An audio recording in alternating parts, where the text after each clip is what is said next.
Hello बच्चों, स्वागत है आप लोगों का केमिस्ट्री वाला यूट्यूब चैनल पर। तो आप लोग, आई होप कि आप लोग अच्छे होंगे सब लोग।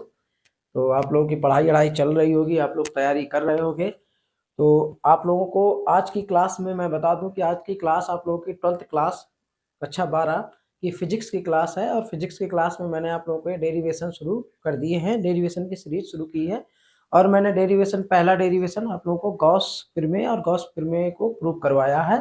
ठीक है, जो पढ़ने वाले हैं वो आप कह सकते हो कि गॉस की प्रमेय के अनुप्रयोग से जो डेरिवेशन आते हैं, लॉन्ग क्वेश्चन आते हैं, वो हम लोग करने वाले हैं। तो आज की क्लास का एक ही डेरिवेशन हम लोग करेंगे। और ये सीरीज जो आप लोगों की है वो बहुत इंपॉर्टेंट सीरीज होने वाली है। तो आप लोग इन वीडियो को पूरा देखें, जितने भी आप लोगों को करवा रहा हूं मैं। और बहुत जल्दी ये खत्म हो जाएगा जब आप ये डेरिवेशन सारे तैयार कर लेंगे। न्यूमेरिकल आपके तैयार हो जाएंगे, थ्योरी हम लोग डिस्कस कर लेंगे, तो फिजिक्स का पेपर भी आप लोगों का सही जाएगा। और केमिस्ट्री का भी आप लोगों का मैं कोशिश करूंगा कि सारी चीजें उसके भी करा दूं। आप लोग टेंशन फ्री रहे बिल्कुल। ठीक है, बस जो मैं कहता जाऊं वो आप करते जाइए, आप लोगों के एग्जाम कोई दिक्कत नहीं होगी। आप लोगों का पेपर 100% बन जाएगा।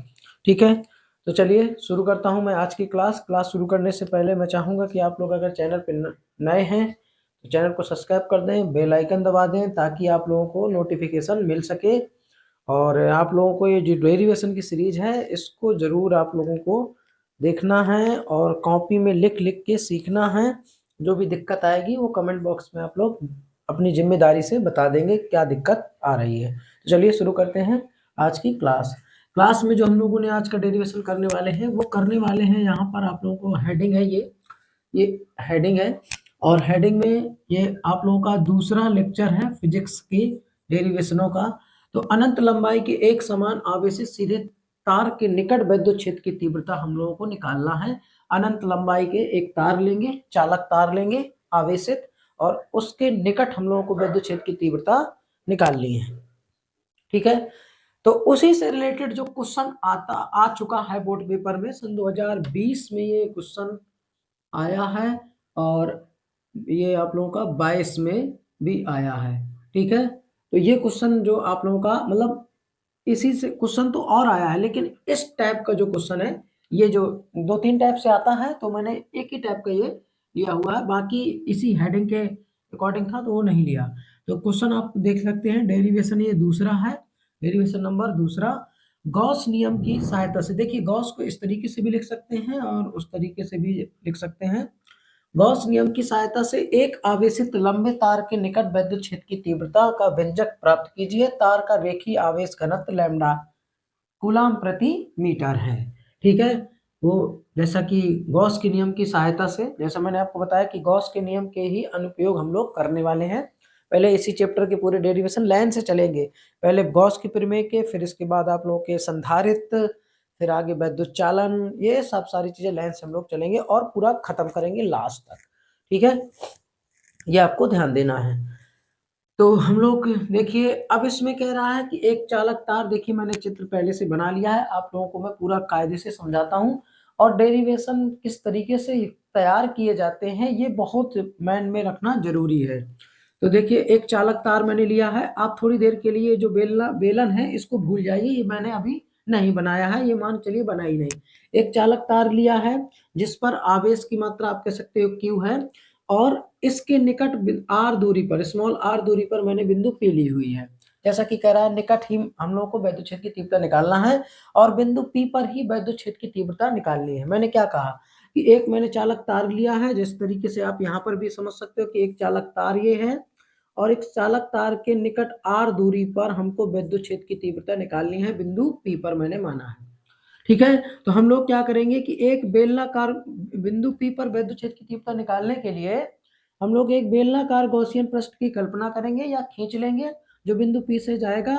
और हम लोग, जैसा कि मैंने यहाँ पर बताया है, कि पहले हम लोग क्या करेंगे, इस बेलनाकार पृष्ठ के अल्प क्षेत्रफल dA से निर्गत विद्युत फ्लक्स निकालेंगे।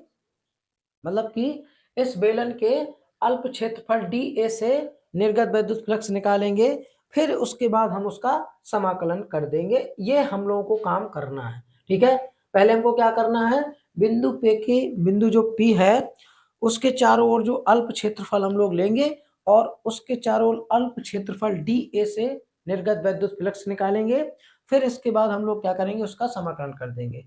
फिर इसके बाद हम लोग गॉस की प्रमेय के अकॉर्डिंग उसको प्रूव कर देंगे। ई का मान हमको निकालना है। ई बराबर देखिए वैद्युत क्षेत्र की तीव्रता का व्यंजक ही निकालना है ई। तो चलिए जैसा मैंने चित्र में यहाँ पर किया है वैसा यहाँ पर मैं आपको बताता हूँ कि इस तरीके से आपको लिखना है। तो सबसे पहले माना तार का रेखीय पृष्ठ घनत्व आपका लैम्डा, जो कि रेखीय पृष्ठ घनत्व लैम्डा बराबर आपका क्या होता है, क्यू अपॉन एल होता है। क्यू अपॉन एल मतलब किसी तार के इकाई लंबाई में उपस्थित आवेश की मात्रा, इकाई लंबाई। जैसे ये चालक तार है, मान चलिए आज मैंने थोड़ा चालक तार बड़ा लिया है, हाई स्कूल में छोटा लिया, तो मान चलिए ये चालक तार है, ठीक है। ये बहुत बचता है भाई साहब यहाँ पर ऑफलाइन क्लास में, ठीक है।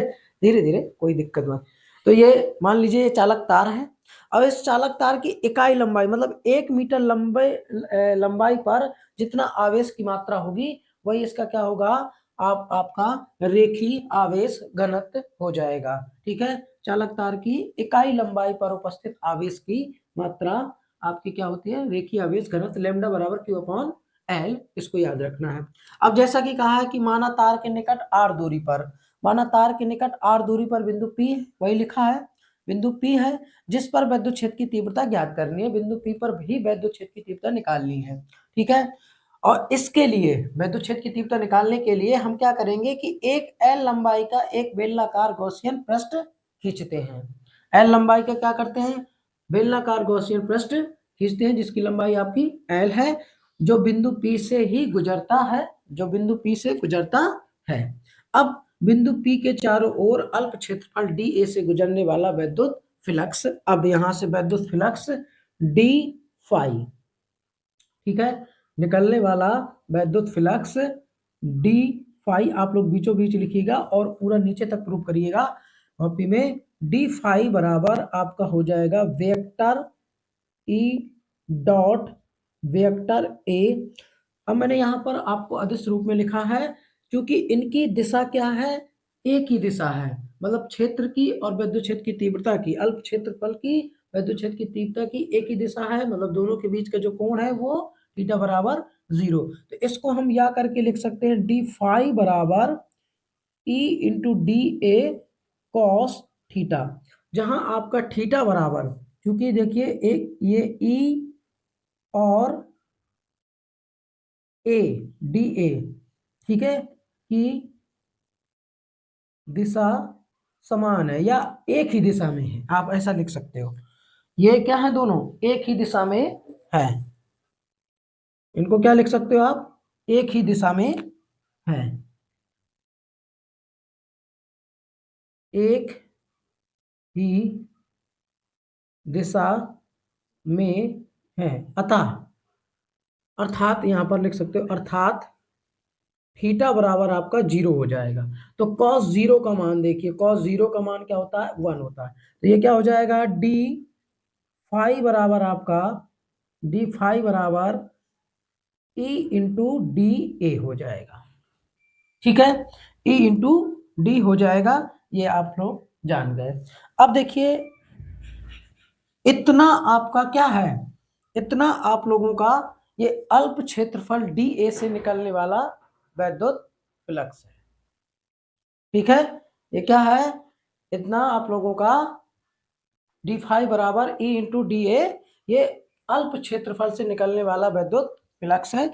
अब हम लोग क्या करेंगे, संपूर्ण पृष्ठ से, ठीक है, संपूर्ण गॉसियन पृष्ठ से निकलने वाला वैद्युत फ्लक्स निकालेंगे। तो यहां पर लिखेंगे संपूर्ण, संपूर्ण बेलनाकार गॉसियन पृष्ठ से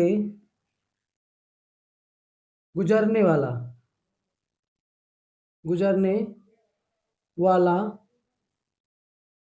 वैद्युत फ्लक्स, राइटिंग थोड़ा आप देख लीजिएगा, वैद्युत फ्लक्स फाई बराबर, अब उसका हम लोग कराएंगे समाकलन डी फाई। अगर आपको नीचे तक दिख रहा है तो एक लाइन और लिख लेता हूँ, फिर मैं यहाँ से लिखूंगा। तो यहाँ पर आपका डी फाई का मान रख देंगे ई इंटू डी ए, ठीक है, ई इंटू डी ए, ये यहाँ से आप देखिए। तो डी फाई बराबर ई हमारा क्या है, पूरे पृष्ठ में कांस्टेंट है, सममिति के कारण पूरे पृष्ठ में क्या है, कांस्टेंट है। ठीक है, सममिति के कारण क्या है, पूरे पृष्ठ पर कांस्टेंट है, इसीलिए ई का समाकलन नहीं होगा और ई का मान ही हमको निकालना भी है। तो डी ए, अब डी ए का समाकलन क्या होता है, बेलन का वक्र पृष्ठ क्या होता है, डी ए का बेलन का वक्र पृष्ठ 2 पाई आर एल एच होता है।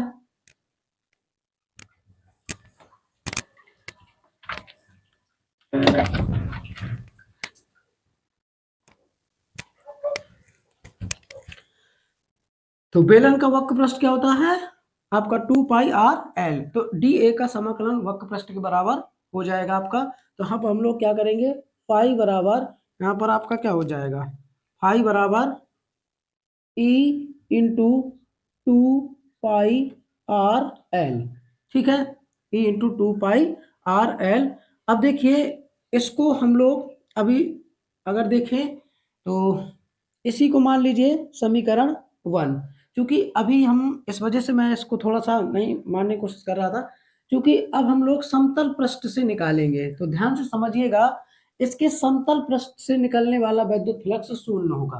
ठीक है, इसके समतल पृष्ठ से निकलने वाला विद्युत फ्लक्स शून्य होगा। क्यों होगा, क्योंकि ये एक दूसरे के लंबवत हैं। ठीक है, मतलब समतल इस वाले समतल पृष्ठ से इस वाले समतल पृष्ठ से, क्योंकि ये थीटा बराबर क्या बना रहे हैं 90 डिग्री और cos 90 का मान होता है 0। ठीक है, अगर हम लोग यहाँ समतल पृष्ठ पे देख, यहाँ पर समझ लीजिए, फिर मैं यहाँ पर लिख दूंगा। समतल पृष्ठ पर क्या हो जाएगा आपका, फाई बराबर E into D A cos theta, theta का मान 90 रखेंगे तो फाई बराबर क्या हो जाएगा आपका 0 हो जाएगा। क्यों, क्योंकि ये एक दूसरे के यहाँ पर क्या है 90 डिग्री का एंगल बना रहे हैं। ठीक है, तो इस गॉसियन पृष्ठ के, आप कह सकते हो गॉसियन पृष्ठ के समतल पृष्ठ पर, ठीक है, जो समतल सिरे हैं उनसे निकलने वाला वैद्युत फ्लक्स, गुजरने वाला वैद्युत फ्लक्स क्या होगा, शून्य होगा। तो इस प्रकार हम लोग क्या करेंगे, यहाँ पर ये लिख देंगे कि इस पृष्ठ के समतल सिरों से गुजरने वाला वैद्युत फ्लक्स शून्य होगा, क्योंकि वेक्टर ई व वेक्टर ए आपके क्या हैं, परस्पर लंबवत हैं। तो अब यहाँ पर समीकरण हम इसको मान ही चुके हैं। ठीक है, तो अब आप लोगों का क्या हो जाएगा, यहाँ पर अतः गॉस की प्रमेय से, गॉस की प्रमेय क्या होती है, फाई बराबर क्यू अपॉन एप्सिलॉन 0, इसको मान लेंगे समीकरण दूसरा। ठीक है, समीकरण दूसरा मान लेंगे। अब हम लोग क्या करेंगे, समीकरण 1 और 2। ठीक है, आप क्या करिए, यहाँ पर समीकरण 1 में 2 से मान रख दीजिए, मतलब 2 में 1 से मान रख दीजिए। तो यहाँ पर आप लिखेंगे इक्वेशन, मतलब समीकरण 1 व 2 से, तो क्या हो जाएगा आपका, यहाँ पर क्या होगा, E इंटू 2 पाई आर एल बराबर क्यू अपॉन एप्सिलॉन 0। अब E बराबर हम लोग क्या लिख सकते हैं, थोड़ा मैं देख लूँ कि नीचे आपको दिखाई दे रहा है कि नहीं, वही समस्या है। वैसे दिख रहा है, अभी 2 स्टेप और चला जाएगा नीचे। तो भैया, तो ये आपका क्या हो जाएगा, ई बराबर आपका यहाँ पर क्या हो जाएगा, क्यू अपॉन है, यहाँ पर आप लिख सकते हैं 2 पाई एप्सिलॉन 0 और इनटू यहाँ पर आपका है आर भी है, तो आप क्या लिखेंगे 1/r, या आप ऐसा लिख दीजिए।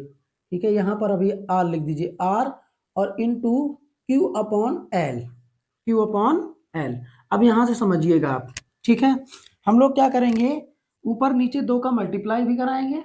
ठीक है, यहाँ पर 2 का मल्टीप्लाई कराइए, यहाँ पर 2 का मल्टीप्लाई कराइए, ऊपर नीचे 2 का मल्टीप्लाई करा के, और Q अपॉन एल को हम लोग क्या लिख सकते हैं, लैम्डा। लैम्डा बराबर क्या हो जाएगा, Q अपॉन एल, जो कि आपका क्या है, ये रेखीय आवेश घनत्व है। तो यहाँ पर E बराबर आपका क्या होगा, E बराबर आपका हो जाएगा 1/2 का मल्टीप्लाई कराएंगे तो ये आपका 4πε0। अब हमने 2 का मल्टीप्लाई इस वजह से कराया है क्योंकि 1/4πε0 का हमको वैल्यू पता है। ठीक है, हम ऐसा भी लिख सकते हैं।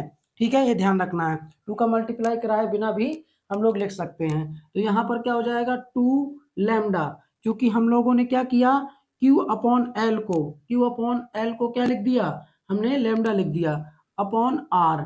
तो ये आपका क्या हो गया, प्रूफ हो गया, कहाँ पर, बिंदु P पर वैद्युत क्षेत्र की तीव्रता प्रूफ हो गई। ठीक है, ये आसानी से आप लोगों का प्रूफ हो गया। तो एक बार हम लोग फिर से समझ लेते हैं। ठीक है, तुरंत जल्दी से मैंने क्या किया है, सबसे पहले आपको पता था कि एक आवेशित चालक तार सीधे तार के कारण बिंदु P पर मतलब निकट उसके वैद्युत क्षेत्र की तीव्रता निकालनी थी। तो मैंने एक चालक तार लिया, उसके निकट R दूरी पर बिंदु P लिया और बिंदु P पर ही वैद्युत क्षेत्र की तीव्रता निकालनी है। देखिए जो चित्र में आपने क्या किया है, एक चालक तार लिया है, उसके निकट स्मॉल r दूरी पर बिंदु P लिया है, यही आपको लिखना है। ठीक है, पहले ये लिख लेना है कि तार का रेखीय आवेश घनत्व क्या है, लैम्डा है। फिर इसके बाद तो स्मॉल r दूरी पर बिंदु P है, बिंदु P पर ही वैद्युत क्षेत्र की तीव्रता ज्ञात करनी है। और बिंदु P पर वैद्युत क्षेत्र की तीव्रता ज्ञात करने के लिए L लंबाई के गॉसियन पृष्ठ को हम लोग खींचते हैं जो बिंदु P से जाता है। अब बिंदु P के अल्प क्षेत्रफल dA से बाहर निकलने वाला वैद्युत फ्लक्स निकालेंगे हम लोग। बिंदु P के चारों ओर अल्प क्षेत्रफल dA से बाहर निकलने वाला गुजरने वाला वैद्युत फ्लक्स निकालेंगे। d फाई बराबर ई डॉट मतलब vector E dot dA vector dA। तो ये आप लोग क्या करोगे, यहाँ पर थीटा बराबर कॉस थीटा, क्योंकि वेक्टर है तो इसको हम लोग लिख सकते हैं डी फाई बराबर E into D A cos theta. अब ये क्यों लिख सकते हैं, मैंने आपको जब गॉस की प्रमेय प्रूफ करवाई थी तो मैंने बताया था ये डॉट मल्टीप्लाई है।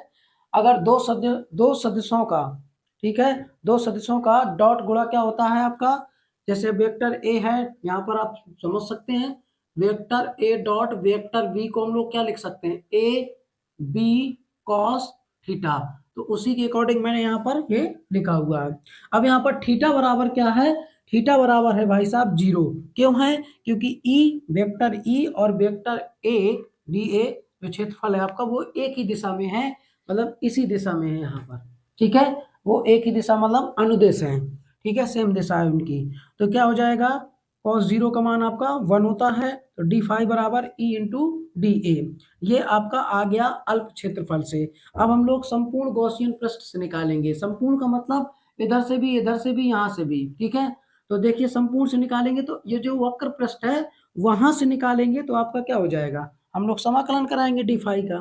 तो फाई बराबर ई समाकलन डी ए का समाकलन कराएंगे 2πl मतलब कि बेलन के वक्र पृष्ठ के बराबर हो जाएगा। अब समतल पृष्ठों पर जो हम लोग निकालेंगे वो शून्य होगा, हमको उसमें जोड़ना चाहिए।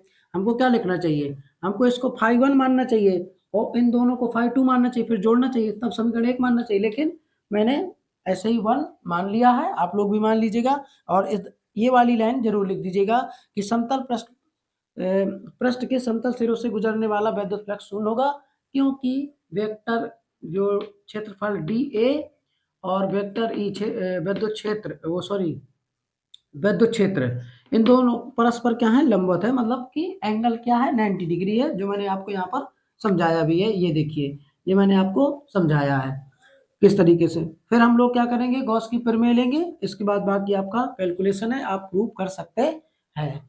तो आपको डेरिवेशन समझ में आ गया होगा, बहुत सिंपल तरीके से मैंने डेरिवेशन आपको बताया हुआ है। अगर कोई दिक्कत है तो आप कमेंट बॉक्स पे बता सकते हैं। तो आज की वीडियो में बस इतना ही। और मैं आपको जाते जाते फिर से एक बार सूचना दे देता हूँ कि 10th क्लास की मैराथन क्लास राज क्लासेस सलोरी गल्ला बाजार में जो ऑफलाइन क्लास है हम लोगों की, तो वहाँ पर आप लोगों के लिए 22 तारीख संडे को 9 बजे से, सुबह 9 बजे से आप लोगों की मैराथन क्लास शुरू होगी। उसमें आप लोग सब लोग आ सकते हैं क्योंकि वो फ्री ऑफ कास्ट है। उसमें जो टॉपिक पढ़ाया जाएगा मैथ में, त्रिकोणमिति से हम लोग शुरू करेंगे।